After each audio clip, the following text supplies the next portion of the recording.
దత్త ఏం చేస్తున్నావు? డైనోసార్ బొమ్మ ఏంటి? తలకాయ తోక మొత్తం కొరికేసావా? అయ్యయ్యో, ఆడుకుంటామని ఇస్తే మొత్తం తోక తల కొరికేసావా? అయ్యో, అదిగో నువ్వు కొరుక్కోవడానికి అది చెక్క వేసానా, గంధం చెక్క వేసానా?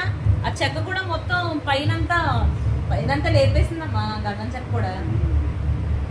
అది 4 రోజులు ఆగుంటుంది చెక్క. మామూలు చెక్క ఎత్తే మళ్ళీ ఏమవుతుందా అని చెప్పి గంధం చెక్క వేసాను. దీనికి ఏమవుతుందో ఏమో తెలీదు. అదిగో గగన్ బావది వస్తున్నాడు, గగన్ బావ వస్తున్నాడు. ఓయ్, ఈ కొలికేస్తుంది కారు అయితే మేము కూడా నిజంగా నోట్లో పెట్టుకుని ఒకసారి ముగ్గులో పెట్టుకుని కారు మింగేస్తే నిజంగా అమ్మా భయం వేస్తుంది. ఇన్సెక్ట్